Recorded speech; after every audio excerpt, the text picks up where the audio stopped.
Welcome to the Veterans Archives podcast, where every veteran story is honored and celebrated. Join us as we delve into the rich histories and experiences of those who have served our nation. You can catch our podcast on all major podcast platforms, as well as every Wednesday at 2 p.m. Eastern Standard Time on Reads Across America Radio. At Veterans Archives, we believe your story matters. Visit our website at www.veteransarchives.org to explore more about our mission, discover resources for veterans, and stay updated on upcoming episodes. Connect with us on Facebook, Instagram, and LinkedIn to engage with our community. Subscribe, like, and share to spread awareness about our veteran stories. Whether you're a veteran, a supporter, or simply curious about the profound journeys of those who have served, Veterans Archives invites you to listen in, learn, and be inspired. Join us as we continue to honor and preserve the legacies of our veterans. Today is Monday, September 23rd, 2024. We're talking with Alan Hatfield, who served in the United States Army. Morning, Alan. Good morning. Well, we're glad to have you here, and we're going to start out really simple. I'm just going to ask you, when and where were you born? I was born in Owasso Memorial Hospital in Owasso, Michigan, February 3rd, 1957. All right, so you are from the Owasso area then? Perry area. I grew up in Perry. Oh, okay. All right. So talk to me a little bit about your childhood. What was it like to grow up Alan Hatfield in Perry, Michigan? I was middle class. I think my mom and dad would have been middle class. They both had jobs. My dad worked at a John Bean plant in Lansing for over 30 years. He worked on fire trucks and cherry pickers, tree shakers. And then my mom worked for MEA, School Teachers Insurance, until they both retired out. Okay. You have any siblings? I have a younger brother. His name is Paul. And then I have an older brother, Kenny. He's 4 years older than me. Then I had a sister that was, she was killed in a car accident when she was 19 years old. Oh, okay. Yeah. All right. Well, let's talk a little bit about your family. When you think about your mom, what's like one of your favorite memories of your mom? She always made sure that me and my brother had something to eat. You get down to the table, you got to eat what's on your plate. Uh-huh. And then she always had good meals, and my mom and dad had great ideas for cooking, making homemade donuts. Oh, okay. And my mom liked to cook that fried Spam. Oh, really? Really? Yeah, I got to be honest. I like Spam. I don't know if that's a popular thing to say. It is. It's fine. Yeah, it's really good. Yeah, it's really good. She worked, and me and my brother went to school. We walked to school every day and walked back, and we lived right in town, so we were always home before they got home. Oh, okay. Yeah. All right. Kind of the original latchkey kids, right? And then we did a lot of camping with travel trailer clubs. Uh-huh. We were in 2 different travel trailer clubs. We'd go all over the state of Michigan during the summer, and then we'd have one national camp out a year at a different state or even in Canada. And the whole family would go. And me and my mom and dad and my brother would go. And my sister, when she was growing, she would go with us too. Okay. Before she got into high school and started getting a job and everything before she was killed. Okay. Yeah. What about your dad? What's some of your favorite memories about him? Going fishing. A lot of going fishing every time we went to a campground. We always had our fishing poles, and me and my brother would always go down to the lake and go fishing with them and sit by the campfires. That's incredible. Oh, yeah. That's great that you have those memories. Yeah. And then what about your brothers and your sister? What are some of the things that you did as kids, and some of the things you remember that were great, and some of the things you remember that weren't so great? Oh. I don't remember. We did some of the things. My brother was a lot older, so when he got out of the house, he was just gone. He quit school and did a homeschool until he went to the Michigan State to get his high school diploma. He had to go there, but back in the day. Okay. And then there wasn't a whole lot of him, but my sister, she always went camping with us until she got into high school, and then there was me and my brother. Okay. And then that's when me and my brother was always together with my mom and dad. Yeah. Until we both got of age, and then my mom and dad let up going camping. They still went camping. A lot of we had a job. I had a job. My brother always went with them. camping when I got in a job before I got into the military. So and okay. he took over my job at Elias Brothers at Frandor. Oh, I remember that store. Yeah. I remember that He place. took over my job when I went in the military for busboy dishwasher. Okay. All right. So I'm assuming you went to school then there in Perry. I graduated in Perry. All right. Class of 75. What was school like for you? It was a lot of fun. I went to when I got up more to the 10th grade. I remember small grades from elementary school, 6th grade, and girlfriend and girlfriend. All the important things, right? Yeah. And then got up into 10th grade and was more involved with FFA for all the way through 12th grade. Was all involved with the Future Farmers. Okay. So a lot of fun and woodworking. I did leather making in high school, auto mechanics, took a course there, and mostly baseball and flag football. What was your favorite part about high school? Being with my friends, Yeah. and doing things with them after school. We'd go running around town, or if they had cars, we'd pile in the cars and go do whatever. Oh, that's incredible. Yeah. Well, and do you still stay in contact with many of those friends? Most of them. There's one I grew up. One of my best friends. He'd known me and my brother since he was 4 years old. He'd come down to our house, walk down the street, and ask his mom if he could go down our house and go play with us. And he'd come down to our house. And he lives in Wesley Chapel in Florida, by Zephyr Hills, and we're very much in contact with him. And we've stayed at their house before, and now we have a travel trailer. We park right next door and hook up to him. We spend time, at least we've been every other year, but there's times every year. The last 2 years, one after another, to go down to Florida, and we always make a stop there for about 11 days.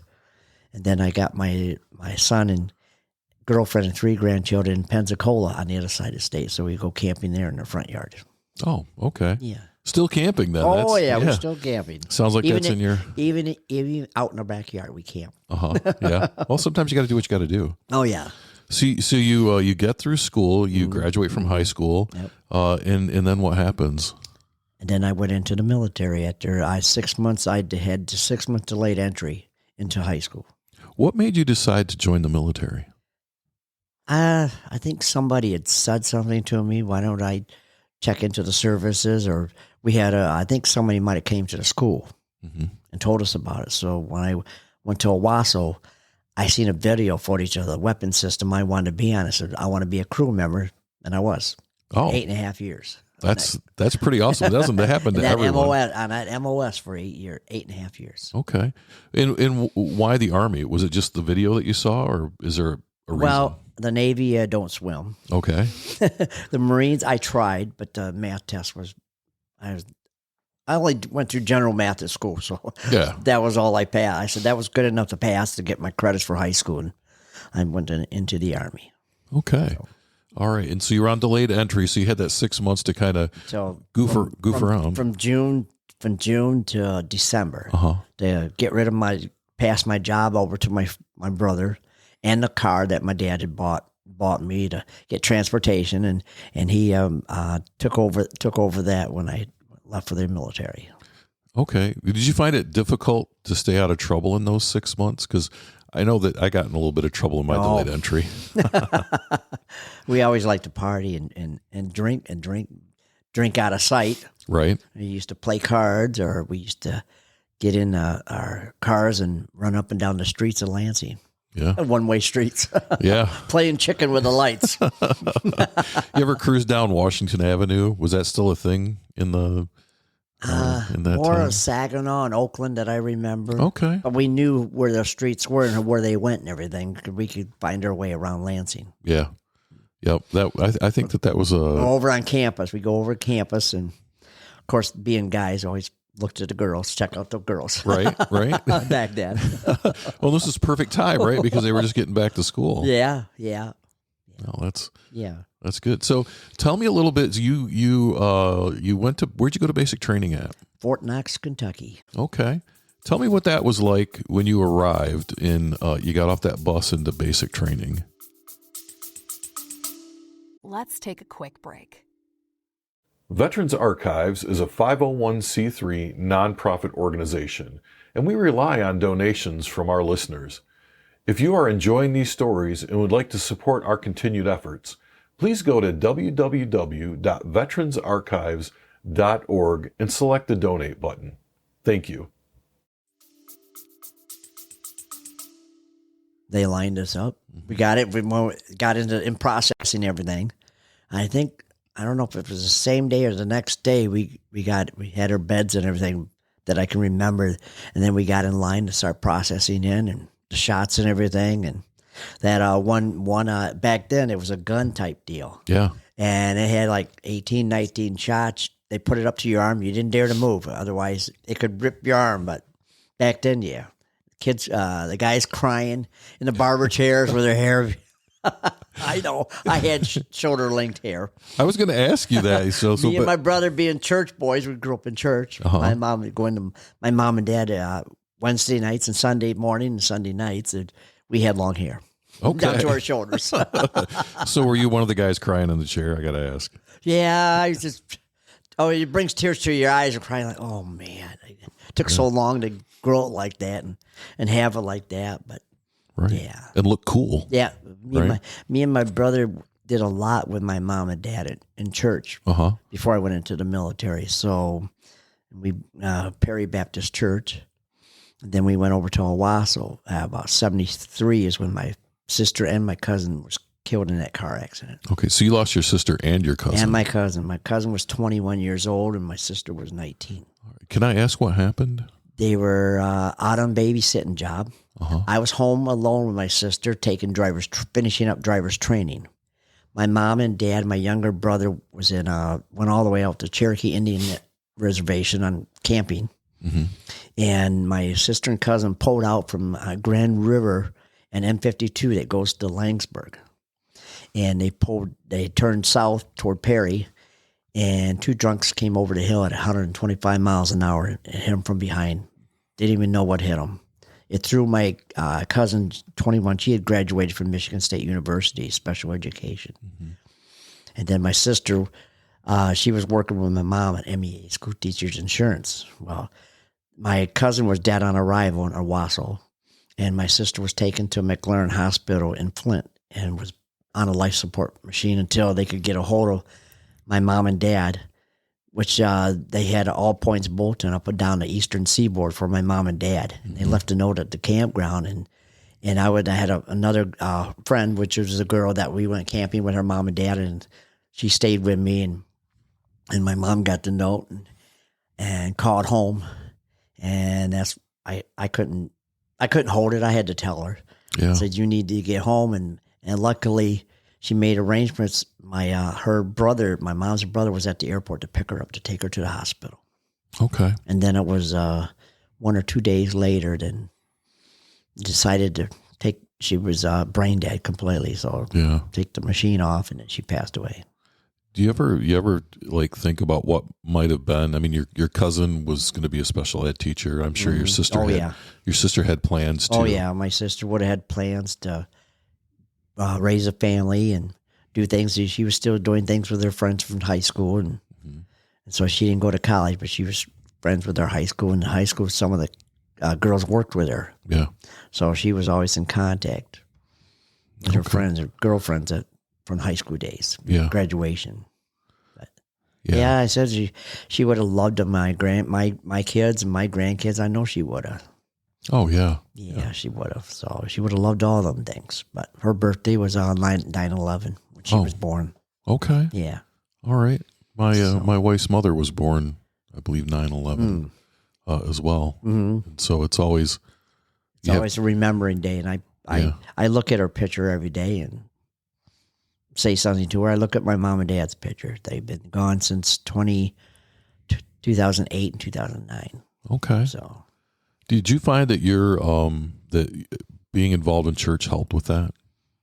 I think it did a lot of it, and we were into church camps every year, summer camps and winter camps. We'd go up north up at the Fairville, Michigan, a Bible church camp up there that the Baptist Church uses up there, Camp Barracal name, And then we summer trips and everything's in camp. And we did stuff with the church during the summer. So yeah, it helped a lot. Yeah. I can imagine being around people that share your faith and that. Yeah, and family and friends and Perry were always there to comfort us and be there with us, even with me and my brother. Yeah. So yeah, it was a hard thing. But now, since that was 73, so 74, they put that blinker light up there. Mm-hmm. My aunt and uncle sued the state of Michigan, and that's how they got the blinker light there. Yeah, so my grandfather was killed at that intersection. Wow. He was hit by a bus. Yeah, and then my grandmother was involved in a head-on collision on M52. She worked in Owasso, and she was on her way to work. So that whole stretch is dangerous. And another thing, my mom's mother, my uncle, where her brother was taking his mom to doctor's office in Owasso. Just before you got to the corner, he had to stop for some reason. He had one of those vans that had the engine mount wasn't in front of it. Right. And he had to stop fast, and my grandmother was 102. And he was taking her right around 100, taking her to the doctors, and she flew out of the window, went underneath the van. Oh, my gosh. So that's all three in one corner, intersection, within 13 miles from home. Yeah. Yeah. Well, I think they say most accidents happen very close to home. Yes. Yep. Yep. Absolutely. Oh yeah. So you let's go back to boot camp. So you were at boot camp. You're getting your head shaved. They're giving shots. How many people passed out when they got those shots? Because that was like a thing when I went to basic. Oh yeah. I think if there was 2 or 3 that passed out because they didn't like this. Just seeing the gun itself pushed up against you, like. No, but he just couldn't move, and we had I think 1 or 2 maybe that didn't make it through basic by the time I got there, because we had even went out of a pup tent. We had slept in pup tents and went out and stayed overnight, and it was 4 inches of snow on the ground when we woke up. So it was January, February when I went through basic training. December, and at the end of December, because we had to. They said you either take leave, 18-day leave, or you could stay home, stay at the base, and work in the mess hall the whole time. I said, nope, go home. Well, I don't blame you. What was your basic training or boot camp experience like for you then? I mean, you have been camping with your family, so you knew how to be outdoors. But what about the rest of it? The rest, it got to be a lot more exercise. Yeah, because basic training, you had the more disciplined. More listening to orders and not talking back. Didn't want to talk back. Otherwise, the drill sergeant was right there in your face. How was that for you? Well, it was scary, but you didn't always yes sir, no sir, yes drill sergeant, because he was an E7, so sergeant first class. So and the helper was the assistant was a staff sergeant. So you learned discipline real quick. Yes. Did what they told you to do, what they wanted you to do, or sit and wait. A lot of people joke about it, but hurry up and wait is a real thing. It's all throughout the military service. Hurry up and wait. Yeah. Do you have anything that stands out in your memory about basic training? Yeah, World War. When it got really cold, the temperature got way down there. They would have us go to another empty barracks, a wooden barracks, World War II barracks, and do PT inside calisthenics. Inside of that, it was even colder yet. Right. With our gym gear and our field jackets. And I remember the drill sergeants, if somebody did something wrong or said something, we'd have to stand on the line. Everybody stands on that line. Right. And then go outside. Went outside. The drill sergeant would tear that barracks apart. Everything. Then you had so much time to put it all back together, get dressed, and be ready. Yeah. Everything was a test. Wasn't it? Yeah. And it got better to where the drill sergeant wasn't doing it anymore because I was in the best platoon. Yeah. For my company, I had the best drill sergeant. You pay the price at the beginning, but it pays off in the end. Oh right? Yeah. And so, how long was basic training for you then? Is that 9 weeks? Is it 9 weeks? I don't know if it's, or maybe, I think 8 or 9 weeks it was. Yeah. Because then when I left there, they said, you're going to go where it's nice and warm, sunny and warm. They didn't say desert. Right. El Paso, Texas, for 4 years. It's sunny and warm in El Paso, Texas. Oh yeah, So you went to AIT then, in Fort Bliss, Texas. Okay. And what was your MOS? Well, 16 Romeo. Okay. A Vulcan crewman. Okay. 20 millimeter Gatling gun. Vulcan. Now there's something I haven't heard in a long A time. Vulcan crewman. Okay. And that's what you wanted to do. That's what I wanted to fire that weapon system. I wanted to be on a gun crew, which I was. So let's talk about AIT. And for those who don't know, that's Advanced Individual Training, right? Yep. And that's where you learn the job you're going to do. Yeah, so you learn the job and you learn all the basics of tearing a rifle apart, putting it back together. Mm-hmm. You had to learn things. You had to learn a lot of knowledge. You had to have a lot of knowledge that you learned on different things and everything. But yeah, it was more challenging an AIT because most of the time you stayed right there on the post in your barracks around your area. They wouldn't let you off post until you got closer to the end of the AIT. I think it was AIT. It wasn't a lot different from boot camp then, was it? No, not really, because you were still learning in the learning process of doing stuff and getting better at it. All right. And then so you get through AIT. It sounds like you did okay there. Yeah. And then where'd you go I from didn't there? get into trouble. That's a good thing. kept us straight. Then I transferred over to Biggs Army Airfield right there, El Paso, Texas. Okay. And it was a different post co-located with Fort Bliss, Texas. All right. They had a big runway there, and I was a battery clerk. So because I had some little typing skills, not enough to take it in high school. One of those Right. but I could use the typewriter, and I could do reports. The duty roster. Okay. Put the duty roster together and get mail. I was a mail clerk too. So there's some advantages to that work, right? Oh yeah, because I ended up being a battery clerk when I got to South Korea. Okay. Now, how long were you so did you go to South Korea when you were still stationed at Fort Bliss? Or I had 4 years at Fort Bliss. Okay. And 3 of us that we either lived together or we stayed together or did things together. We all 3 of us enlisted for 6 years. Mm-hmm. So each year we have $762 extra bonus money. That's a lot of money. Years. That's a lot of money. Yeah, back days, then right? it was a lot of money. Like, okay, and I wanted to try to get to Hawaii. They said my MOS was too full, so all 3 of us went to Germany. Okay. And where were you at in Germany? I was in Zweibrücken, down at the bottom of Germany, down at the French border, right on the French border, where the Marriott line runs across. Where back in the World War II, it was a Marriott line. Yeah. So I was down there. I was there for 2.5 years. Okay. What was that like? It was scenery could have been just like Michigan.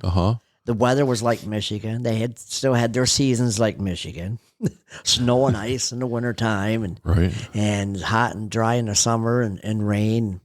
But it was beautiful in the fall. It had so much trees and green, but it was beautiful to be in Germany. Plus, our base was up on our TAC site was up on an Air Force base. But at first we had a concern down in town to where we have a building with all the equipment in it. Before they moved it up to a secure position up on the Air Force base. And one of the first summer I was there, we were walking down through there, getting ready to bring out our systems out of the barn and get it and start working on doing maintenance on it. PMCS, yeah. Yep. I remember that term. I had to remember that one. Yeah. And we heard loud noises going above us.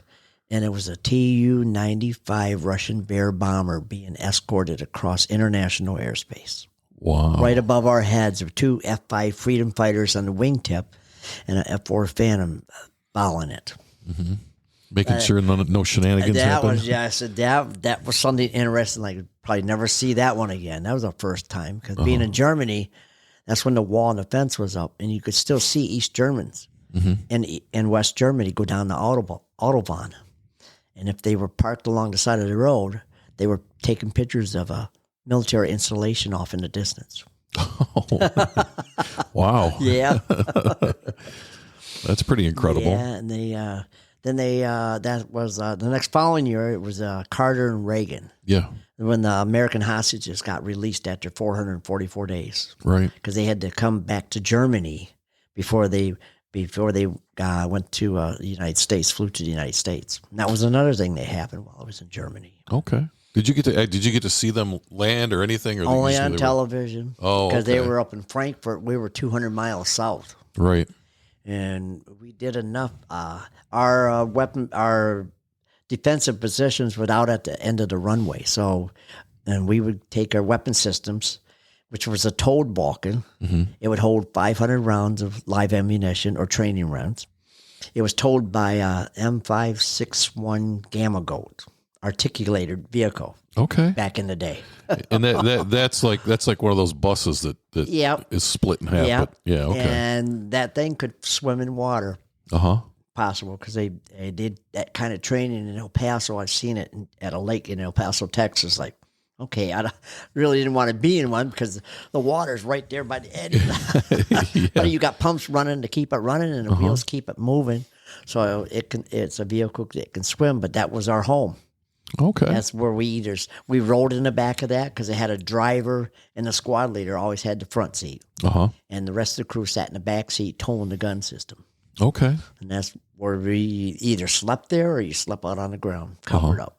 Do you do a lot of like FTXs, exercises and stuff like Germany, that? we did a lot of exercises going out to our gun positions, because you always went out to the same position, to where two different positions, because you would follow a asphalt trail up to the top of the hill that the farmer's land was on both sides. So you didn't, and that's the only one place we could sit. Pointing our guns out toward France. Okay. So we were always out looking that way from the air base, because the airstrip was not too far from the back of us. And I always saw aircraft wreck. There was a lot of airplanes flying around all over the place during them exercises we went on. And then there was ground firing. We went to a place called Baumholder, Germany, to ground fire our weapons at static targets. And then once a year, we'd go up to Kiel, up to the Baltic Sea, and for 2 weeks, we'd go up there and fire our weapons out over the ocean. Mm-hmm. And one of the times we had to stop firing because there was a Russian submarine being escorted out of the area in front of our guns. 24 guns online. And each of them were spaced apart. So when we had to fire at an airplane, which was called an OV-10 Bronco, pulling a sleeve. Right. And the sleeve would go to a ball, then the sleeve would be back there and have all those sensors. So when the gun got to the firing stake on one side, you'd radiate, and it'd give you a lead angle to the next stake, and you could hit that target. All right. And our battery had the best gun when I was over there. So you're in the best platoon in basic training. You get the best gun when you're the best deployed. squad. And what they gave for a prize was a golden barrel for that year until the next firing to the Baltic live fire up at the Baltic Sea. Oh, okay. And we would participate back when a reforger was going. It was called reforger. Yep. When they would take all the equipment out of barns and stuff, storage, and get them prepped up and ready to go to war positions.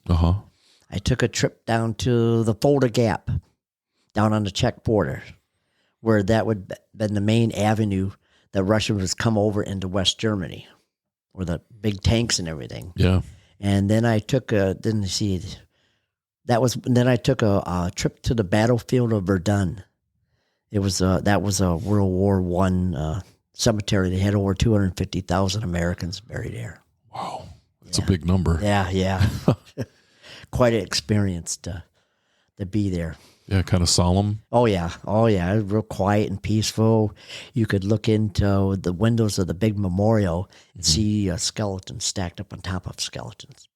Oh, really? And then they had an area that I remember to where they had a trench that was covered up. That was bayonets were sticking up above it. It was a whole regiment that was buried in artillery fire. Had the barbed wire fence and had Smith protection above it and sides to where all you could do is look at it, and a whole regiment was buried alive during artillery barrage. Bombardment. Yeah, that's all history and everything. So kind of brings a little seriousness to what you're doing too, right? Yeah. Yeah, it was a quite experience to be in Germany. But I loved the country. It was a lot of beer drinking. Yeah. Yeah. A lot of Oktoberfest. It isn't just October either. They love their beer, don't they? They love to drink warm beer. Yeah. Lunch break beer. Yeah. I don't understand warm beer. And they had their place is called Polizei's. Yeah. So you didn't if you were driving a POV over there, it would have been like another soldier's POV, left country and left it with somebody. You better do what they say if they pull you over, because they would step out and they have those little submachine guns, Uzis. Yeah. Yeah. They don't mess you around. better take a breathalyzer test right there too. They don't mess around. That's for sure. And down in the town that I was stationed at, they had a federal prison there. So there was like 60 to 80 foot high walls right downtown. And there was been some Americans that got in trouble. There was two of them that they got a German girl and they raped and killed her. They were in that prison for 39 years until they got done with German time and went to Fort Leavenworth after that, if they were still alive. Right. And we had two GIs, friends that were in the same battery. We have a 3-story building, barracks building, and right above the hill, of course, was a NCO club. So it was go there. He'd walk up the steps to go drink beer. Yeah. and they came back one night and got in an argument, black and white. And they were watching TV or did decide on which one they wanted to watch. And it was the black guy that went behind the white one and stabbed him 19 times with a knife. Walked out of the building and turned himself into the MPs. And before I left Germany, the stab guy had over 4 surgeries done to keep him alive before he was sent back to the States. Just that's something to happen. Well, and it's interesting. It's interesting because I've seen these types of things before. It was over watching TV, right? It wasn't anything important. No, but that's back then. It was in the security was. Our Army concern was on one hill, and that's where the barracks were, and that's where the post headquarters was, and that's where we would do running PT up and down the hills and thing on post and everything. And they had a bowling alley, they had a gym and a movie theater, so it had everything all right there for us. And then they had the town was in between, and then the other hill was the Air Force base. Okay. And they had a beer factory in the same town too. Not surprising. Not surprising at all. Yeah. So did you make a lot of good friends there while you were in Germany then? Yeah. Any of the units I made good friends with. Yeah. Because we were so close-knit together. Right. We were always a team. Yeah. Now, do you still stay in contact with any of those guys? Some of the National Guard guys I do. Because I was in the National Guard for 23 years after I got out of the active duty, got done with active duty. Okay. All right. And there's 2 guys in American Legion. They knew where I was stationed at in South Korea. And so, and one of the veterans, he is going to see his son at the same camp I was in South Korea. Really? For 2 weeks. And he's there right now in South Korea. Like, what a coincidence is that? Like, I know. And then another veteran, he was just down the road from me in Germany, so he knows the area I was stationed at in Germany. So yeah, it's interesting because you run into people who served in some of the places, and you can find out how it's changed. And a lot about how it's the same still. You're right. That's what I'll ask him when he gets back if anything's changed, and his son knows where my unit still is today with uploaded weapon systems on 24/7. Because during Korea, that's how it was. Right, because that could be a pretty dangerous area. When they blew the horn, we would have to go. The weapon systems the guys would get their gear, put them in a track, and get right out to the war positions, ready to lock and load. Yeah, and the rest of the company would have about 2 hours to get packed up and ready to go. So let's talk about that. You did a couple of years in Germany. And then where'd you go from there? I came back to Fort Hood, Texas, first CAV. And I was on a weapons system there. And then, and I was a platoon leader on a headquarters platoon, which was more your maintenance vehicles and everything. So I was in that platoon, and that was hot and dry. But then it was like you get away from the post, and it was just like Michigan. The weather, lakes and trees and grass and lakes. So it was a beautiful run. Nice. Went with some friends, and I was married back to the first wife, and we took some trips to Austin to go see their family and friends, and come back, and mostly stay around and go out on the lakes, and after duty hours, go out on the lakes and get away from post. Right. So your first wife was a Texas gal? Yes, her father was military. Okay, all right. And how long were you married? 5.5 years. All right. Any kids? 3. Oh, goodness. Had 3. One was born before Germany, born in 1977. The other one was born in Germany, and he was 80, born in Germany. And he has a birth certificate that says born abroad because you're an American citizen, born abroad. Right, right. And then I had my daughter was being born not too long before I left Germany because wife had gotten into some trouble and had to go back early. So 6 months prior to my rotation, I had to leave Germany. So and then my daughter was born. First daughter was born. Okay. And what are your kids doing today? The one lives down with his girlfriend in Pensacola with 3 grandkids. Okay. And then my other son, he's an expediter going around the United States expediting from Alabama comes up to Michigan, then goes back down and goes out to Texas or the East Coast, the West Coast. He expedites. And then my daughter lives in Jackson. Okay. She's working and she got married, and she has a son.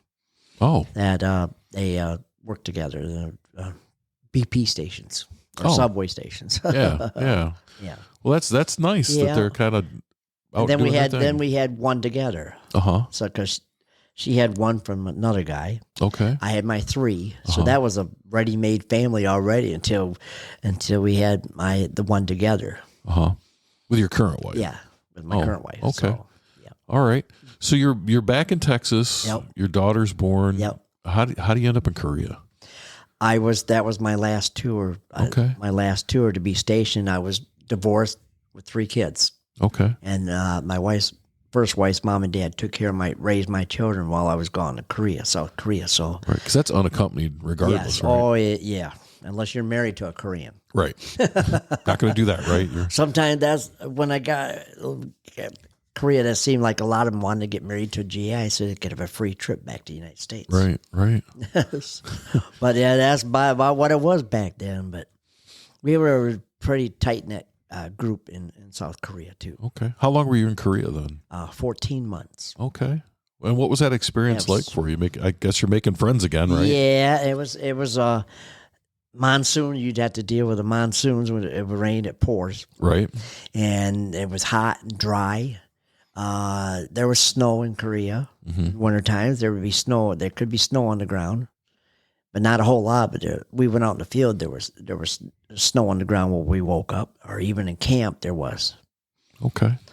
Because you have a village right outside one gate, and then the other side is the main camp, Camp Casey, with the village all along that. So it's all right there together, but not too far from the DMZ. Okay. And that was part of your mission, right? Was in case something happened. Well, in case something happened, our weapon systems would go fully load up to the war positions. Okay. Yeah. And then we had our headquarters in the Korean zone, which they would have, if you got, the Korean guards would not let you through. If they blew the horn, then you'd have to stay on the other side, one side or the other, before you could even move to get to the unit. If you cut off, then you were cut off until they opened up the gate for you. Right. All for security reasons. Oh yeah. So you rotate out of Korea, you go back to Texas. I came back. I rotated. I out-processed at Oakland. Came back to Oakland and went to El Paso, Texas for about 2.5 weeks to get my kids around and get everything, and then get a flight back to Michigan. So you got right back to Michigan. What'd you do when you got back to Michigan? I lived with my mom and dad, with my 3 kids. Right. So that was a house full. That must have been a treat. They were both still working. Yeah. So my dad was laid off. The company moved out to go down to Alabama. And so my mom was still working then. So they were raising me until I got a regular job at a factory. Okay. Where my wife's mom and dad worked, my brother-in-law worked. 5 or 6 of our friends all worked that we're real close to, and I got hooked up with her, and she came down to bring a birthday cake for her dad, and after lunch, I'd go and sit with her mom and dad, just sit there and talk before I went to work. Right. To my section, my department. And she came in, and it's been history ever since. Was it love at first sight? Yeah, it was. Yeah. It says our first date was the Weberville Ox Rose. Okay. All right. That's a good, safe first date, Yeah, really. it was. And then we went to the beer tent downtown. Uh-huh. Nice. And then I was one of the friends that we worked with, the same factory. Then we went back there, and I stayed on the couch, and she went home back to her mom and her sister's house. She was staying with her sister then. Oh, okay. Yeah. Well, I want to pause here. For just a second because today is your wife's birthday, correct? I just remember it's October 23rd. October 23rd. I'm still a month ahead of time. Okay, so we're good. Happy early birthday! Yeah, really. to your current wife. Yeah, we just got done with a veteran event at the American Legion. Okay. Yesterday for a veteran that's got PTSD real bad. And he's not doing a whole lot good from Iraq or Afghanistan. So. Yeah, that's kind of a common thing. Oh, yeah. It is. Excuse me. All right, so you're back. You're working in a factory. Yeah, I worked in a factory for 5 years. I went to another one in Howell, Rulin Electric. We made I was in a department that made the overhead cranes, the motors. Yeah. And I was there for I think 3 years before I got my foot in the post office. Okay. Being a custodian, building maintenance custodian. All right. So you ended up in the postal service for 36 years. Wow. I was 14 and a half in Howell. Mm-hmm. And then I went to the Lansing on Collins Road. Yep. Went there for, I think, 4 years. Then I retired out of Owasso after 10 years. Okay. In the meantime, I was in the National Guard. Right. So let's talk about that now. But so you were you married when you went into the National Guard? You already married? Oh, yes. And then you had a child together. Yes. Okay. So that's 5 kids. Yeah. Then, right? Hers, mine, and ours. Yes. I think there was a show like that back in the day. Yeah, the Brady Bunch. Yes. Yeah, you were just one shy. Yep. You should have had one more, Alan. Oh, no. She got fixed because she was having high blood pressure problems. So that was the last girl. My 7-year-old grandchild was the last daughter. Okay. Granddaughter, so. Yeah. So you, I'm assuming at some point you moved out of your parents' house then when you got married? Moved out of the parents' house. We found a house. We lived in a house together out on Lounsbury Road, east of Williamston. And we rented that for 1 or 2 years. That's when our daughter was born. Okay. When we lived in that house. Okay. My wife was pregnant for her. Yeah. And that was out on our rented property with 5 kids. 4 kids, so. So how long after you got out of the service did you decide to join the National Guard? About a year later. Oh, okay. So you didn't have a big break. Not really a break because I was still attached. I was a sergeant. Came out of active duty as a sergeant, and I was really inactive. And then I got right into the Guard. Okay. So I was in the Guard all the way up to 2000, from 85 to 2006. Okay. I was in the National Guard. Wow, that's a lot. 23 years. It was 23 years. So 31 total years of service. Though. 30 and a half. It was 30 and a half total service. But during that Guard time, all that 23 years, I racked up over 4,000 retirement points. Yeah. And the state of Michigan gave me 10 and a half extra years. So that made it 41 years. That's nice. And I'm a 4th generation. Wow, that's really nice. So where did you go when you first came into the National Guard? Then what unit were you with, and what did you do? I was in the 119th Field Artillery in Lansing. It was a towed 105 howitzers. And I was in food service. Okay. I came in. I started out as a battalion. They said you could either drive for the battalion commander or the battalion XO. Battalion commander, hardtop Jeep, and And it was hardtop Jeep and had advantages and disadvantages. Right. For about 2 years, I was, then I was in part of the maintenance too, because that's where the Jeep was at. Right. Then I got to be, 1 year I was a motor sergeant for 1 year. I filled in for a spot. And then I got into food service for the rest of my time in the National Guard. So were you at the 119th your whole time? 6.5 years. Okay. And then I transferred over to the same Marshall Street Armory. It was the 1-8 Deuce. Yep. Multiple launch rocket system. Yep. Very familiar with them. I was a cook. And we had the mobile kitchen trailers then. And they could feed 300 in 1 hour. And that was really nice. And then I transferred over to my staff sergeant to the 1-8 Deuce, the 126 Armor. Okay. Which is in Wyoming. 44th Street Armory. And for those of you listening, it's Wyoming, Michigan. There is a Wyoming, Michigan. Yeah, there's Wyoming. It's right outside of Grand Rapids, right with Grand Rapids, technically. Right. Okay. And then I was there 3 years, I think maybe 3 years. I did one summer camp. They wanted a cook to go out with a missile system. I raised my hand. So why not? Right. I got to drive one of those big 27-ton Hemmets. That was pretty awesome. Those are pretty. Those are pretty sweet. Yeah. I mean, they're huge. And I learned how to take the missile pod, the missile pods, take them off and put them on the ground with a crane and everything. And then another summertime trip up to Grayling, I got to drive the 2,500-ton, 250-gallon tanker. Okay. Up the Camp Grayling. Oh. So it was always fun being in convoys. Oh, yeah. Yeah. And I got the ride, and I was the only cook that wanted to go for a ride on a tank, and I went for a ride on a tank, an Abrams tank up Camp Grayling. Why wouldn't you? Yeah. Why would you not do that? I said, yeah. It was awesome. It was awesome. Had a lot of good times in Camp Grayling. Oh, I'll bet. That's the time in service. That's a lot of summer camps. Then I went back to the 119th Field Artillery in Battle Creek. Okay. It was headquarters. And so I got in the headquarters. I was still being a cook, and a friend of mine that I'd known for 21 years in food service. He's the one that got me in to start working with him, and I worked with him. And then when he retired out, he went from 119th to the 156 Signal in Ypsilanti. Yeah. Off of Huron River Drive out there, the complex out there, the county complex. And he recommended me. I was a staff sergeant to fill his slot. And so when I got out to the 156, I had 16 cooks feeding 500 soldiers, and I got promoted. That's when my wife and the captain put my E7 stripes on me.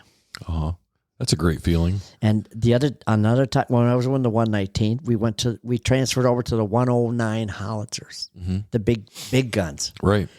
We took 39 rail cars to Fort Irwin, California, to the NTC, National Training Center. Yeah. And we had at least 5 different commercial air flights. And the Connexes, they had at least 10, 15 of them go private contractor out for 24 days. Big FTX, statewide FTX. And there was other states. There was a lot of other states that came there. And that was 24 days. I was at the mess hall the whole time, of course. Right. Active duty mess hall.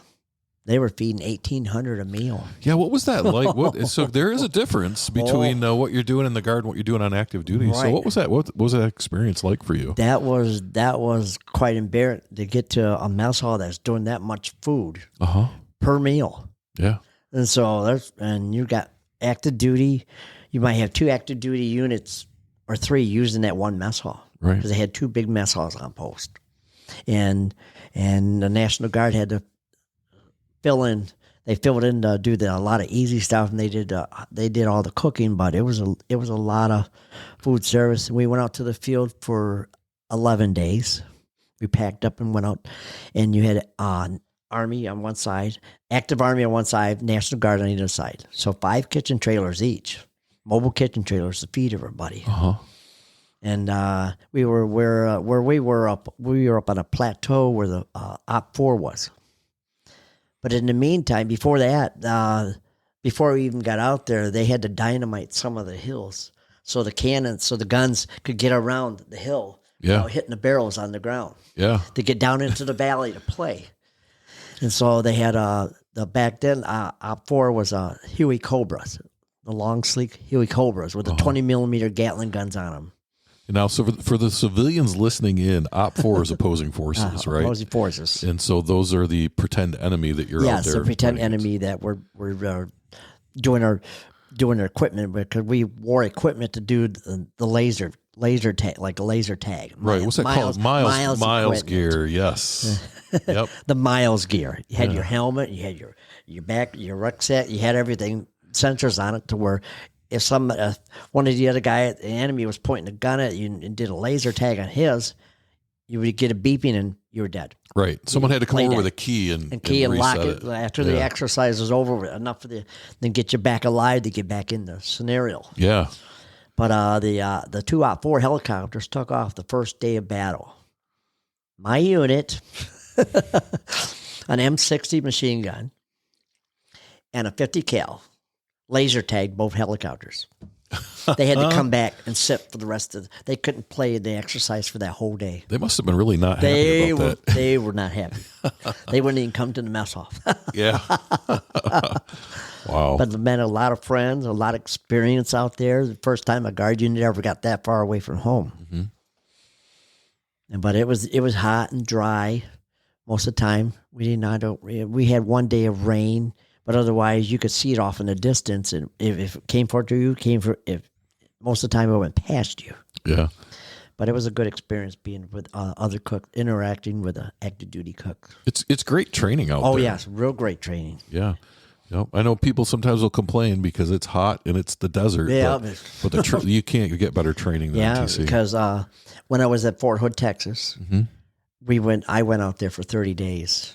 My unit went out there, so I already knew what the NTC was like before going out with a guard. Well, you had an advantage then. Yes. You had an advantage. I knew what it was like on post and out in the desert. Yeah, knew what to expect. Oh yeah. So where'd you go from there? I went from that was with the 119th. I went the Signal Battalion. Okay. Which had 500 soldiers, and we always went to Camp Grayling. Yeah. There's times that I went training down to Camp Atterbury in Indiana for about 4 days, and then come back and did schooling, and they started improving on mess equipment and manuals and stuff. So I was always going up to Camp Grayling, getting all this build up retirement points. Right. Classes and NBC training. It was all new NBC training with a gas mask and everything. And one time it was with water purification, because we had to deal with a 400-gallon water tank. Right. Always had to have that, had to be clean, sanitized, and clean water. It was everything. And then they started getting better equipment for the mess hall. So mess equipment. So was this your experience? I came into the Guard in 1999, and when I came in, we still had a lot of Vietnam era equipment. Yes. But after 9/11, we were equipped just like the regular Army. All of a sudden, we had all this really cool new stuff. The Humvees. They started getting rid of those World War II Jeeps. Yep. Now when I got there, we had Humvees, but we were had just gotten rid of those Jeeps. Okay. So the Guard really changed as a result. Yeah. When I got out in 2006, they had not come out with a new 2.5 ton truck. Yeah. It was always the old diesel one, right, with the big hood on it, or the 5 ton. Mm-hmm. The 5 ton was a big monster truck to drive back when I was in. But I learned to drive that one too. So it was all the time. It was always hard to shift that gear. But the deuce and a half, you could go anywhere with the deuce and a half and get out of the sand. Unless you were really stuck with those 8 tires. You could work your way out of it with the 2 front ones locked up and the back 4 locked up. It was a great truck. It was a great truck, and it was almost sad to kind of see those things go away. I slept in it a lot of time. Many camps I slept in the cab. It was my truck, my cab. That's where I slept. Right. Because I could, wintertime especially, start it up and turn the heater on, go back to sleep. Well, you know, Alan, I want to point something out here is that when I joined the military, a lot of people said, don't volunteer for anything. Don't volunteer, right? Yeah, right. It sounds like you do the opposite. Like, oh, that's coming up. I'll do that. I'll do that. Yeah, but it sounds like you had great experiences because of it. It was because I wanted to be part of it, wanted to learn something different. Right. Or some of the other guys were being involved, like, oh, I'm part of the group. I want to be there and do that, do the different things, especially with the food service. Well, and you know, if people are really kind of catching your story here, like you came in, you went to basic training, you did all those things, where you started at the bottom, and now you're a leader of people. I rose up the top to sergeant first class. Yeah, and you're leading a lot of people, and what you do. This is another thing too, is that I think sometimes people kind of discount food service, like because it's just there. Oh, yeah, right. But I mean, that's like you can't march an army unless you feed an army. Unless you feed them. There's three things between mess, supply, and the mail you didn't want to mess with. Right. In the military. If I feed you and I pay you and I take care of you, you're going to do what I need to get done. Yeah, you're going to do what needs to be done. And do it right. Yeah. So how long were you with the 156 then? 5.5 years. Okay. That was to 2006. Okay, and that was your last. When I retired out. Wow. Yeah. What was it like? And they were changing over to go to Iraq and Afghanistan, and then they were changing out to not be a whole signal battalion, but down to I think 1 or 2, and the rest of it was transportation there. Right. So. Right. Well, I think technology really shrunk the signal corps, right? Because pretty soon, with all the advanced technology, the signal corps is really just taking care of computers and sipper and nipper lines and things like that. I can't think of the updated radio version, Signet or Sig something. I'm going to remember it after we talk. I know. That was I didn't learn to operate that radio because we still had the regular World War II ones. Yeah. When I deployed in 2006, we had the radios where you had a thing where you filled the frequencies every morning. Right. I know exactly what you're the code books and everything, authorization tables. You had to do that for all the radio communications. And we actually when I deployed, we actually had a key that you just plugged it in and you filled your radio that way. When we started out, we were doing it with the code books where you had to punch everything in. It was the code books back when I left. It was still before they changed over. Right. Singars. Yes. I have to think about it real quick. That's when they changed over because you always had with the code books you had to do authentication, and then each day that code changed to a different thing where you had to have it written down or you had to know what it was. Yep. Because that was throughout the whole military exercise. You had to be able to know the radio and how it worked. You know, interestingly enough, I interviewed a guy who was part of the SINCGAR's transition. He'd actually gotten out of the military, but they kept him around to work on that system, and he actually deployed that out to the different units. So yeah, so you had this amazing career in the military. You still worked for the post office, right? I retired out with 2017. Oh, okay. With 36 years. Okay. All right. So let me ask you this question. I know how I felt. How did you feel that last day, knowing that this is the last time you're going to officially put that uniform on? What was that like for you? It was like, oh, I got one more day. I don't have to wear this anymore. It'd be my last day doing cleaning in the building. Right. I didn't have to clean anymore. Or come back, get up at a certain time, I could sleep in. Yeah. It was the first day I could sleep in. I didn't work Saturday and Sundays, but it's still on a regular week. You didn't have to wake up there early and make sure you get on the road and be there before the time to swipe in and then do your job and then swipe out and then come back home. Right. But I was doing more than I was supposed to with the post office. Because I was plus cleaning the building, I did the outside too. Yeah.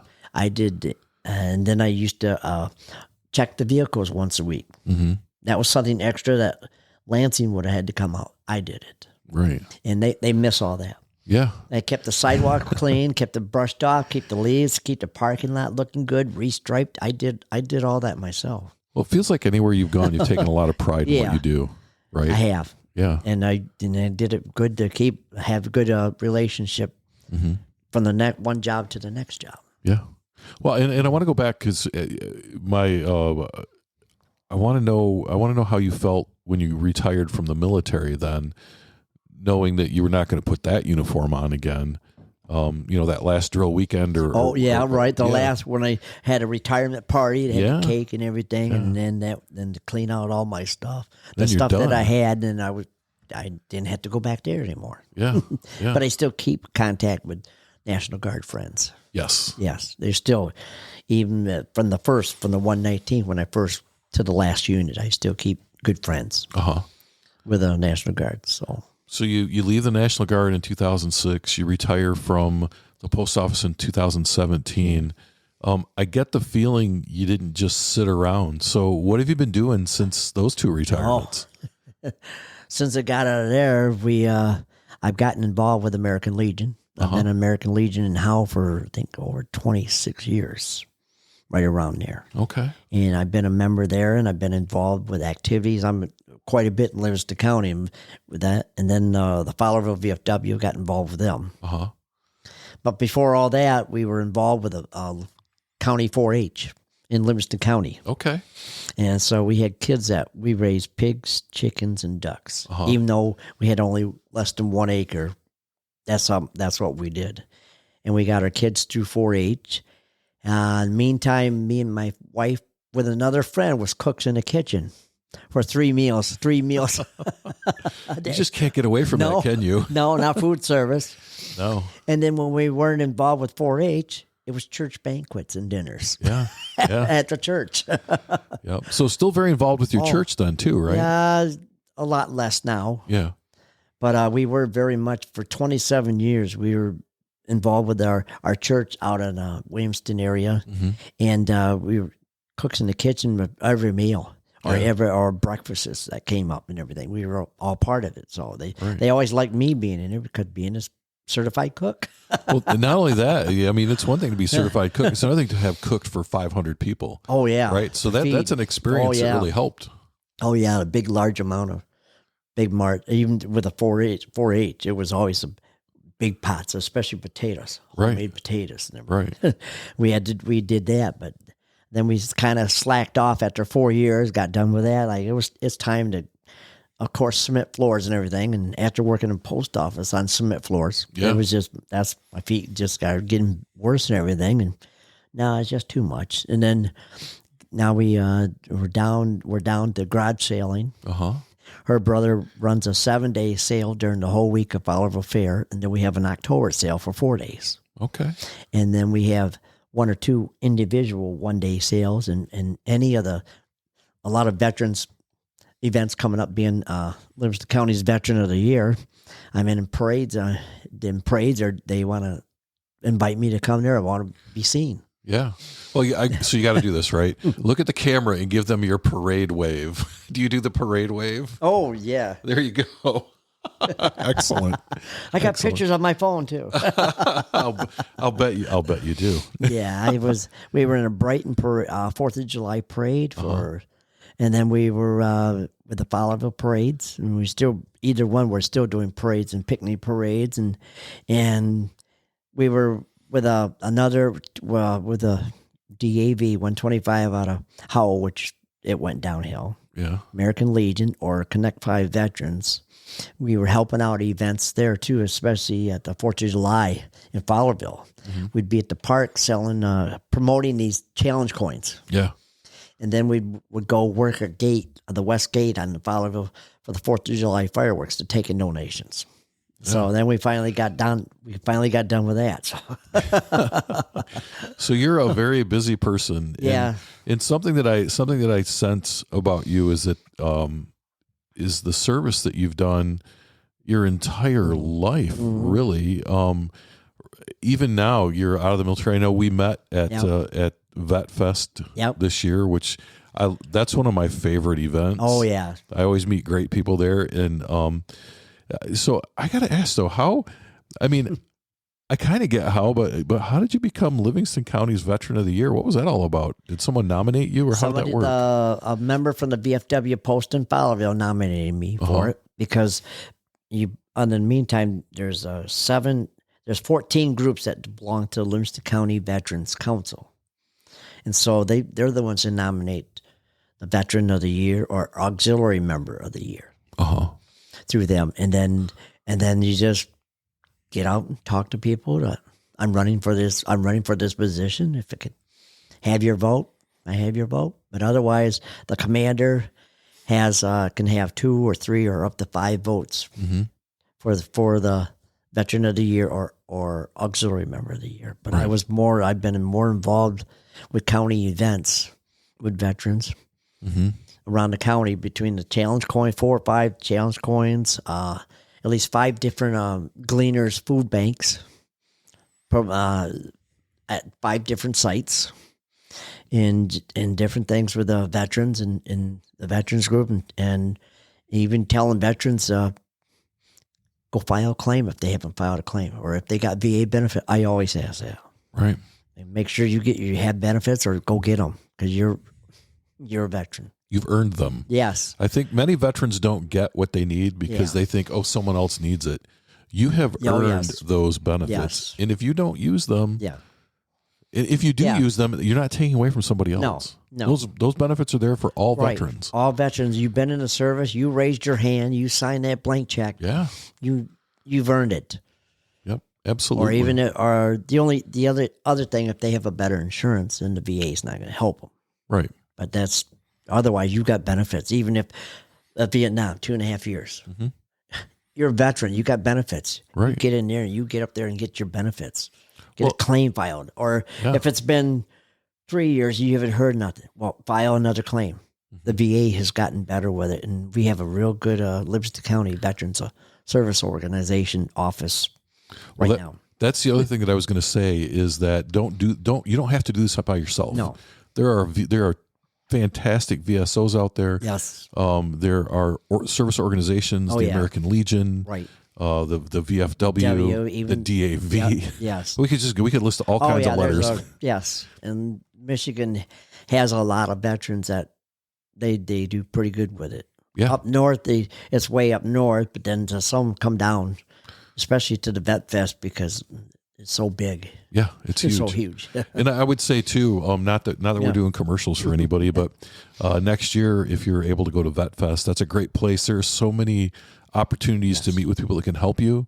The food is always amazing. Yeah. The entertainment's always amazing. You get to meet guys like Alan Hatfield. Other veterans. Yes. Yes. I never understood. So my stepfather served in Korea, and he was always, like if he met other veterans, it was always that connection. Right.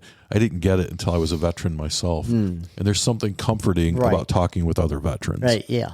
Yep. Yeah. Because my wife says, I know if he's talking to a veteran, I'm just going to go on. When he gets done talking to him, he'll catch up with me. No, exactly. Got to, because you got to. I always ask them about benefits or their story, or when were you in service, or what was your time, or if you're hooked up with a veteran's services, you need to be hooked up. Plus, the other organization I'm an ambassador for is Operation Injured Soldier. Well, tell me a little bit about that. Operation Injured Soldier runs out of a office in South Lyon, or they got Braveheart Estates up a 238-acre estate up in Pelston. Really? A veteran and his wife can go up there and stay for free Friday, Saturday, and Sunday.